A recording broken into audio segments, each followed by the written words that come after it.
வேலை போயிருச்சு அப்படின்னா, இம்மீடியட்டா சிச்சுவேஷன்ஸ் வந்து நம்ம அவுட் ஆஃப் ஹேண்ட் அதெல்லாம் பேனிக் ஆகாம, ஒரு ரிலாக்ஸ் ஆயிட்டு, 1 வீக் ரிலாக்ஸ் ஆயிட்டு, எப்படி ஒரு ஹெல்த் இஷ்யூஸ்னா உடனே ஒரு டாக்டர போய் பார்ப்போம். அந்த மாரி டாக்டர பார்க்கறதுக்கு பதில் ஒரு அட்வைசர் ரீச் அவுட் பண்ணிட்டு என்ன பண்ணலாம்? முதல்ல நீங்க, உங்க ஸ்பவுஸ், ஃபேமிலியா உட்கார்ந்து டிஸ்கஸ் பண்ணணும். ஹேண்டில் பண்ண முடியல, 2 பேருக்குமே புரியல அப்படின்னா, ஒரு அட்வைசர் கிட்ட ரீச் அவுட் பண்ணிட்டு என்ன பண்ணலாம்? என் சிச்சுவேஷன் எதுன்னு சொல்லும்போது, அண்ட் ஒண்ணுக்கு 2 அட்வைசர் கூட ரீச் அவுட் பண்ணலாம். கன்சல்டிங் ஃபீஸ் பே பண்ணிட்டு, செகண்ட் ஒப்பீனியன் டாக்டர்ஸ் கிட்ட வாங்குற மாரி நீங்க வாங்கிக்கலாம். அண்ட் தென் அந்த பிளான் ஒர்க் அவுட் ஆச்சுன்னா, அத வச்சுட்டு நீங்க கோ ஹெட் பண்ணலாம்.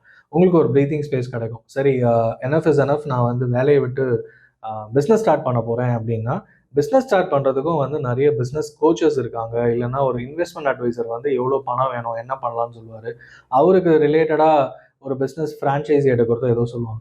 நம்மகிட்ட பணம் இருக்கு. ஒரு ஃபிரான்சைஸ் வாங்குனா ஈஸியா ரன் பண்ணிடலாம்னு இல்ல. நெறைய பேர் ஃபிரான்சைஸ்க்குன்னு ஒரு ரூ. 20,00,000 10,00,000 அலோகேட் பண்ணிட்டு, எக்ஸ்ட்ரா பணம் இல்லாம ஃபிரான்சைஸ ஒரு 6 மாசம், 1 வருஷத்துக்கு க்ளோஸ் பண்ணவங்கலாம் நெறைய பேர் இருக்காங்க. ஸோ ஒரு பிசினஸ் ஆரம்பிக்கணும்னும்போது, நம்ம இவ்வளோ வருஷம் கார்ப்பரேட் கேரியரோ ஏதோ ஒரு வேலையில இருந்துட்டோம்.